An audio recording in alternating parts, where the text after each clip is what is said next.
see. So we're starting the day off right. So anyway, welcome everyone. I know that every one of you have had long nights and probably early mornings. So we're excited to report that the people of Georgia have spoken. It has never been easier to vote in Georgia. Elections matter. We held an election that was a safe, sensible, and responsible election for every eligible voter to access. Your vote counts.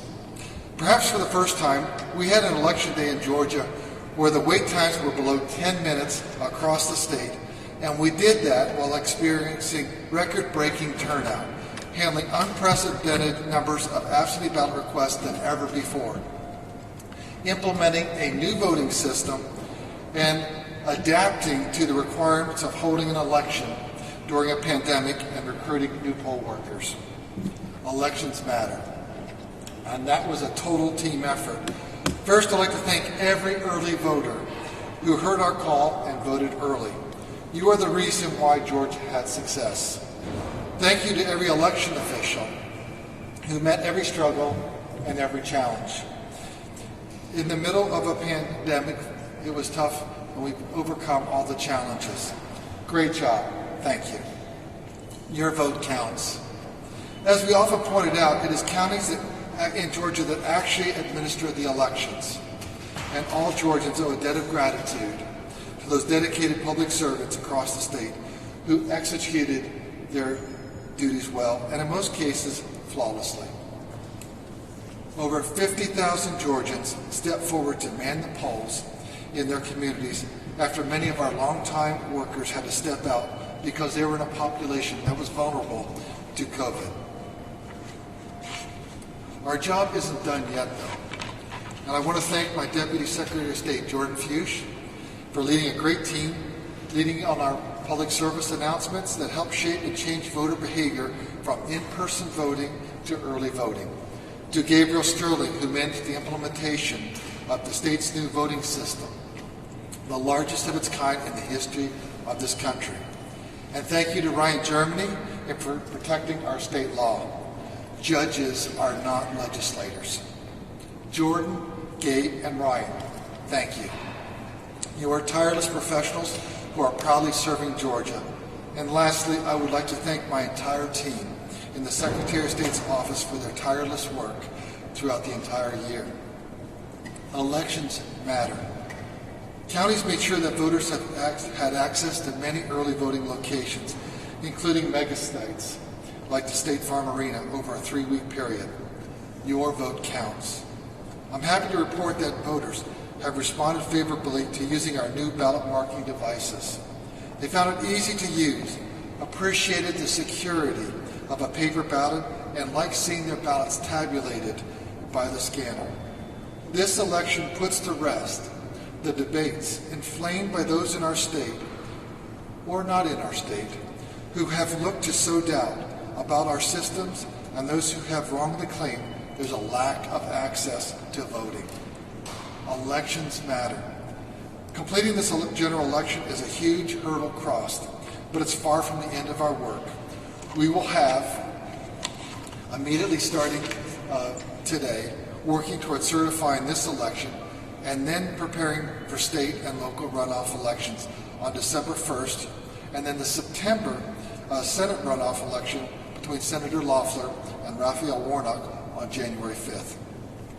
This will require a monumental effort because we have a short window to get on absentee ballots for the December runoff to give voters time to return them. My team has sent reminders to counties to get all, let me repeat, all of our results counted today. Every legal vote will count. I know that many of you probably have some questions. Justin. You're a supporter of President Trump. You're also the state's top elected official. What do you say to people who hear the president speak and are worried that votes counted today, votes counted after election day, aren't counted? Well, I want everyone to know, the sound of my voice, that every legal vote in Georgia will count. And right now we have about 200,000 ballots that are left to be counted. With the absentee ballot process, counties worked on scanning those as many as they could. And then there's also about 40 to 50,000 early votes that need to be counted. Every legal vote will be counted. So is the president correct there? We are saying that every legal ballot will be counted in Georgia because that's our process and we follow state law. I hear you say that you want counting to be done today. Is that realistic in counties with tens of thousands of outstanding absentee ballots? Counties run elections. I don't know if they'll get it done today. Have you I know you said you communicated with the counties asking them to complete it today, but is that actually possible? We're pushing really hard for that. If we can get that down, if we don't get it there, but we get the number so small that then there's no question of who actually the winner is, I think that'll be helpful. Really remove a lot of those questions that people might have. Yes, ma'am. When will you make a decision about which race to do a risk-limiting audit on? That'll be something I'll get with our election team, and we'll get that out as soon as we have that information.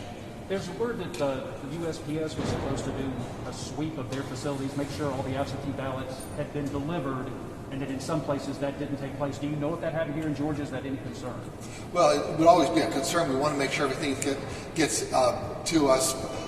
Don't have anything specific on that. But that's why we also instituted the absentee ballot drop boxes. Our concern actually was that voters would wait too long and then it'd be too late to mail, and that's why we had the absentee ballot drop boxes, which was very well received by voters in Georgia. So you don't have the word that took place in? Yeah, I don't have anything specific, but as soon as we do, we'll circle back and get that information out. Can I give you a quick follow-up about... Can I get with this, ma'am? Do you have a breakdown of what counties still need to count their votes? Well, it's several counties, but we know that DeKalb, Fulton, Forsyth, even has 7,000 voters. So it's really, it's something when you have such a large number of absentee voters, and then you have some early votes. It's really multiple counties, and we're just knocking those down one at a time. Sir, could you speak to the process of absentee ballots? I know the timing is kind of a moving target. First, we want to do that by today. But for those who maybe don't wondering why they like that, can you kind of speak to the delay and the difficulty of absentee ballots? Yeah. So the state election board gave the counties the authority that they could begin the process of scanning the absentee ballots, which is very helpful. So I know that down in Muskogee County and Richmond County, they were really current with everything they had received, but then all of a sudden we also had additional ballots come in on Monday and then Tuesday, so they're being dropped in. So they had to scan those. And so they'll be getting that as soon as they can, but it is a 2-page ballot. It just takes longer to get those ready for the scanning process. Is there another question back there? Are you able to provide a breakdown of which votes Well, I know that right now that we have, my numbers here were 52 to 54,000 in DeKalb. Right now we have 74,000 approximately Fulton County absentees and 43,000 early votes in Fulton County. And I have about 7,000 right now in Forsyth. We can get you the entire list because it's just we make sure we include all the counties. Secretary, can you walk through what's the rest of the election process looks like from the military ballots coming in to the audit to the certification process? What's the next part before we can say we're just certified? Well, the next process obviously will be make sure we get all the ballots counted, then also the UOCAVA, the overseas military ballots, to get those in and have them incorporated in the vote totals. We're going to begin the risk limiting audit process later this week, which is really important. So many people are not aware of that. This is the first time we're doing a statewide audit. And so what that will really give you, first of all, we have, I think, a higher confidence of voters. I know there's a lot of information out there, a lot of misinformation out there, and some of it's just lack of knowledge, and we understand that. And that's why the risk limiting audit, what that will do, will verify results. So if there's a race that was, say, reported a 51-49, when we do the audit, then we can verify what the result is, and we have over a 90% confidence level. That gives people additional assurance. I think also having that paper ballot, voters were very comfortable. That just gave them that comfort feeling that look at it before they cast their ballot, and that's a good thing also. Then by Friday, November 13th, we then will have the certification. So nothing is certified until after we do the risk limiting audit. And then with the presidential race probably going to be so close, and even some down ballot races that maybe Well, if there's a race that was in 0.5%, it is your right as the candidate that is close but not over the top that you could ask for a recount. So we actually could have request for, say, a state representative, county commission race, or any race that's within 0.5%. And we'll just wait till we get every ballot counted, and that's why it's very important that we follow through the process. It'll be actually pulling out, running those through, and then it'll be actually seeing where that brings us, and then you're looking at the words that are on the ballot at some point. Mr. Secretary, could you explain what you know about what's happening in Houston County? Apparently they're having some issues with scanning or taking things out of the ballot. Well, if they do, then they'll follow through that. That's the advantage of having the verifiable paper ballot, that you can rescan that. But that's why if some of the ballot do kick out, and the reason they kick out is everyone, if they don't fill out the ballot correctly or they put an X or they circle a name, that's why we have the adjudication panels, the Republican, Democrat, and then the election official, to have 3 sets of eyes on there to verify that. So we want at least a 2-1 adjudication vote on each ballot, so we can make sure that we capture the correct voter intent. If there are legal challenges made to votes cast before 7 o'clock yesterday, absentee ballots, will your office in the state defend those ballots against legal challenges? Yeah, we want to make sure that we follow state law. We are always going to look at what is the state law, and that's why Ryan Germany, our legal counsel, can answer any legal questions you have. We want to make sure the law is very clear, and we follow the state law, and we don't believe that judges should legislate. We just get a quick assessment from you of the timing of this is taking with the county. Is this taking longer than you expected to take, and why? Oh, no, it's really going much quicker, and that's why we're really pleased with the state election board allowing us to scan that. If you look at some of these states, this morning is when they actually opened up their absentee ballot, boxes, and that's when they started actually the process of separating out the absentee ballots.